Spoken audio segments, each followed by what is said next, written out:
দীর্ঘ লকডাউনের জন্য তোমরা প্রত্যক্ষ পঠন পাঠন থেকে বঞ্চিত হচ্ছ। লকডাউন উঠে গেলেই তোমাদের পরীক্ষা শুরু হবে।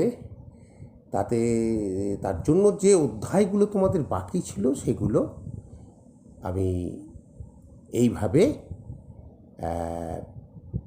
অনলাইনের মাধ্যমে পাঠ শুরু করছি। তোমাদের আজকে অধ্যায়টা পড়াবো নদী। নদী বলতেই আমাদের চোখের সামনে ভেসে ওঠে কি, যে বিস্তীর্ণ জলধারা একটা জায়গার উপর দিয়ে ছুটে চলেছে। তোমরা কম বেশি সবাই এই নদী দেখেছ।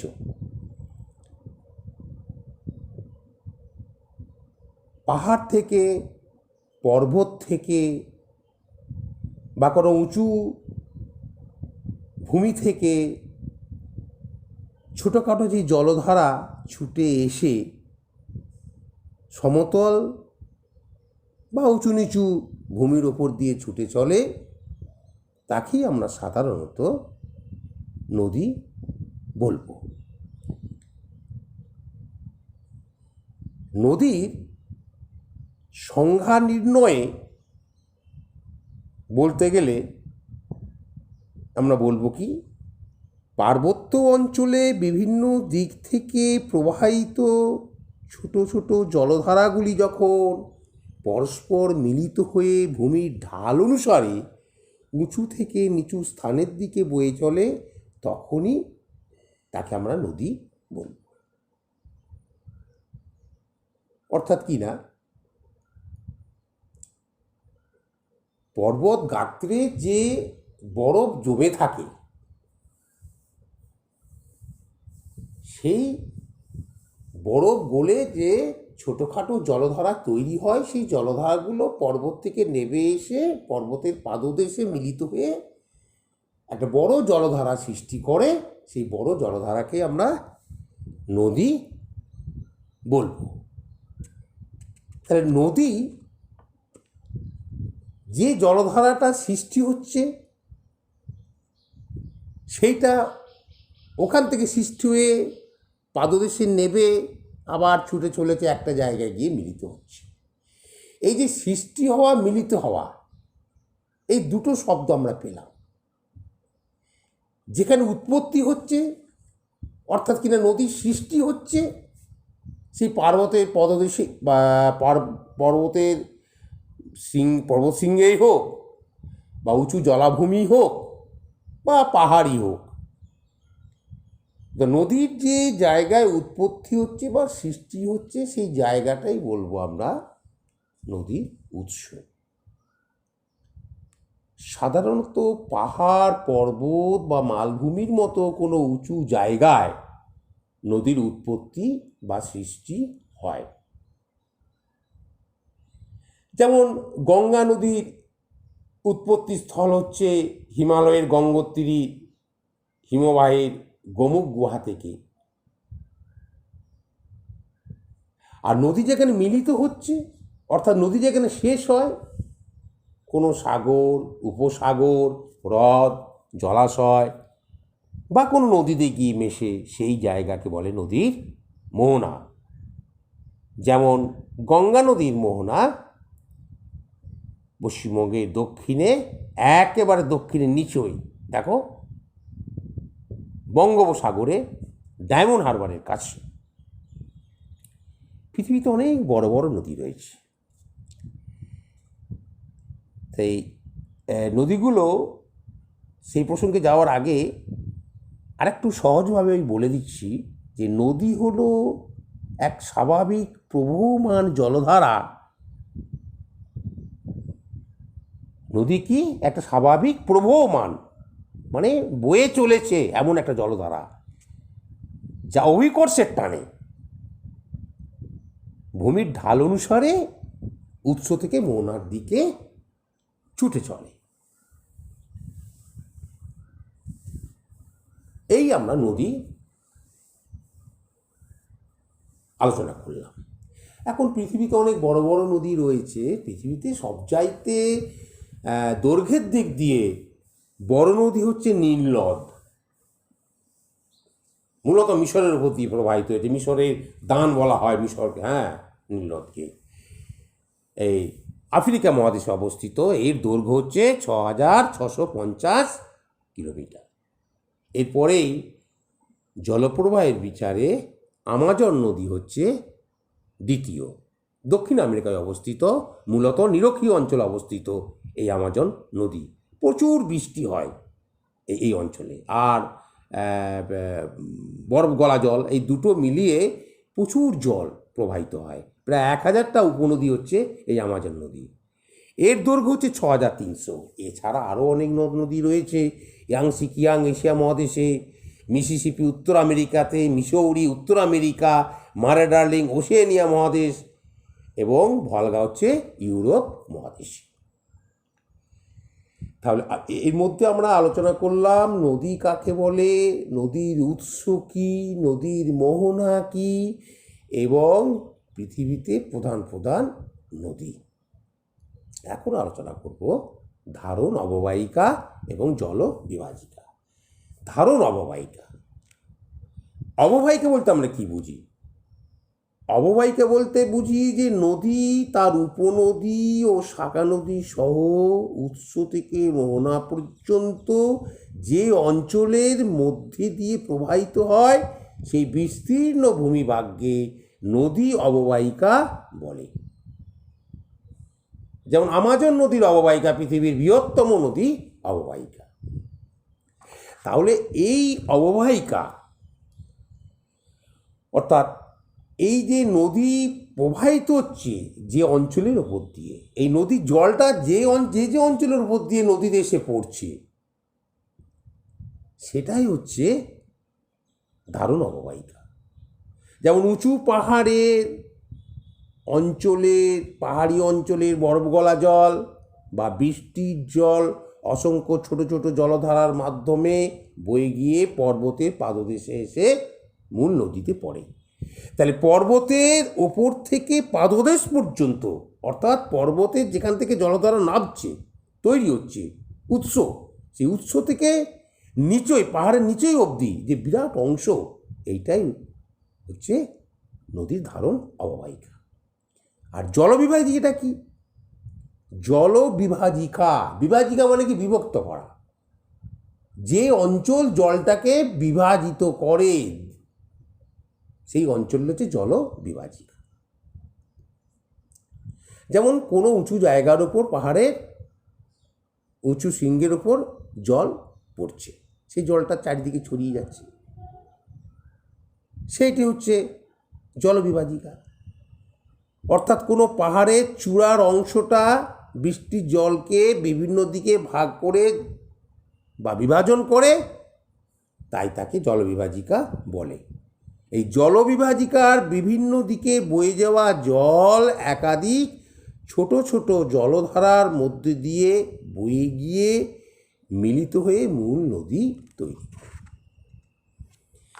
এখন আমরা একটু আগে অববাহিকা পড়াতে গিয়ে তোমাদের উপনদী ও শাখা নদীর কথা বললাম। তাতে উপনদী বা শাখা নদীটা কী?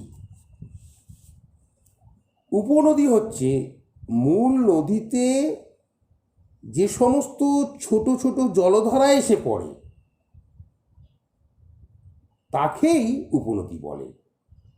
অর্থাৎ যেমন গঙ্গা নদী প্রবাহিত হচ্ছে, এই গঙ্গা নদীতে অনেক ছোট ছোট জলধারা এসে বিভিন্ন জায়গায় মিলেছে, যেমন যমুনা, গোমতী, ঘরগড়া, কোশি, গণ্ডক। অর্থাৎ মূল নদী হচ্ছে গঙ্গা, আর গঙ্গার উপনদী কি? যমুনা, গোমতী, ঘরগড়া, কোশি, গণ্ডক, এইগুলো হচ্ছে গঙ্গার উপনদী। আর শাখা নদী কাকে বলছে? মূল নদী থেকে, মূল নদীতে যখন জলের পরিমাণ খুব বেড়ে যায় তখন সেই জল সেই অববাহিকা ধারণ করতে পারে না, তখন পাশে বিভক্ত হয়ে শাখা দিয়ে জল বেরিয়ে যায় ছোট জলধারা হয়ে, সেইটাকে বলছে শাখা নদী। যেমন ভাগীরথী হলো গঙ্গার শাখা নদী, এছাড়া পদ্মাও হচ্ছে গঙ্গার শাখা নদী। এখন তোমাদের আলোচনা করব নদী উপত্যকা। নদী উপত্যকাটা কি? আমরা নদীর উৎস জেনেছি, আবার মোহনা জেনেছি, তাই তো? নদীর উৎস অর্থাৎ যেখানে উৎপত্তি হচ্ছে, আর মোহনা কি? যেখানে মিলিত হচ্ছে। এই যে উৎস থেকে মোহনা পর্যন্ত যে খাতের মধ্য দিয়ে, খাত মানে খালের মধ্য দিয়ে, একটা নির্দিষ্ট অঞ্চলের মধ্য দিয়ে নদী প্রবাহিত হচ্ছে, সেই খাতটাকেই বলছে নদী উপত্যকা। ঠিক আছে, এরপর দেখো দোয়াব। দোয়াবটা তোমরা শুনে কেমন একটা নতুন শব্দ। তা দোয়াবটা অ্যাকচুয়ালি বাংলা শব্দ নয়, এই দোয়াব শব্দটা হচ্ছে পার্সি শব্দ। এই দোয়াব, দো অর্থাৎ দুই, পার্সি ভাষায় অর্থাৎ পারস্যের ভাষা পার্সি, পার্সি ভাষায়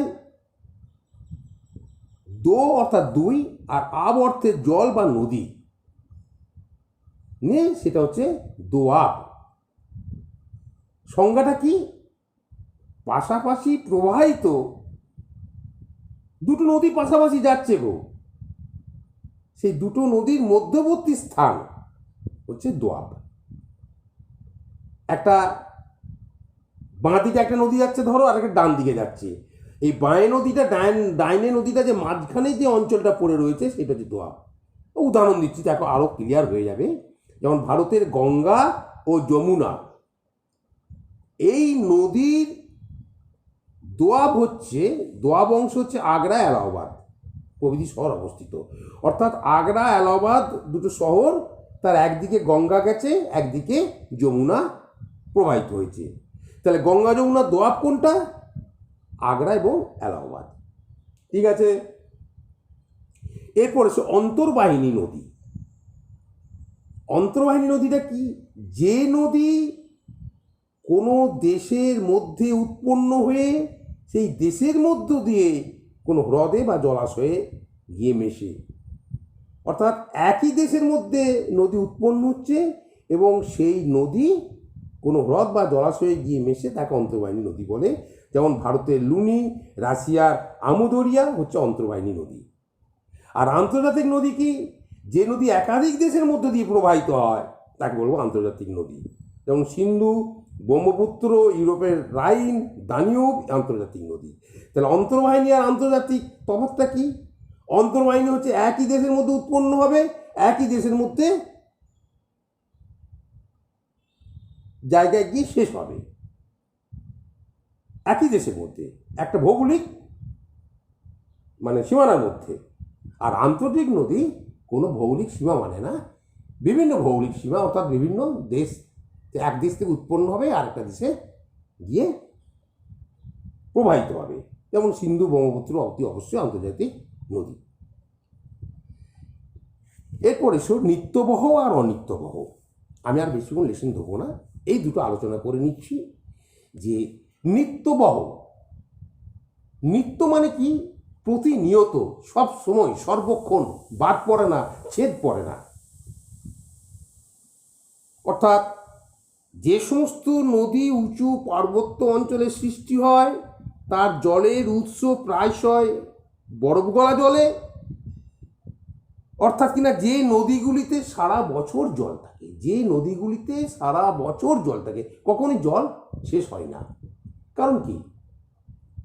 পর্বত থেকে চলে আসছে বরফ গলা জল, সারা বছরই তো বরফ গলা হচ্ছে, সারা বছরই তো বরফ গলছে, ফলে জলের তোমার শেষ নেই, সারা বছরই জল প্রবাহিত হচ্ছে।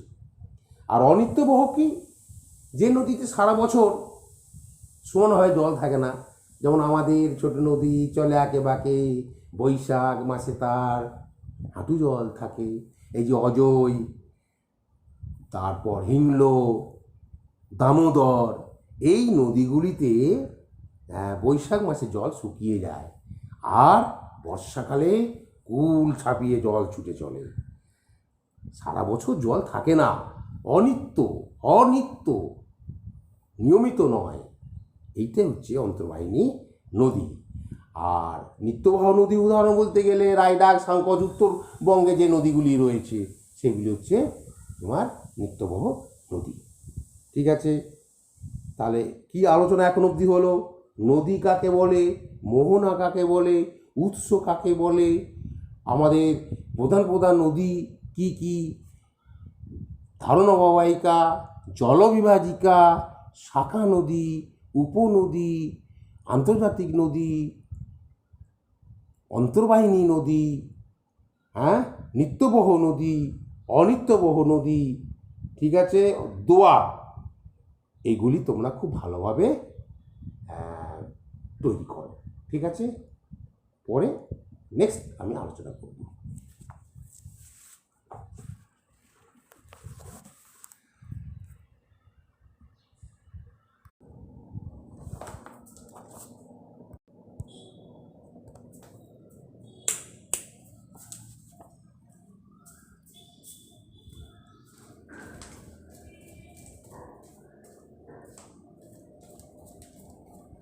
শোনো, দেখো তো পজ করেছো? হ্যাঁ, হুম, স্ক্রিনটা কী করে এলো? আমি এইটা দিলাম, নিচেটা দাঁড়া দাঁড়া।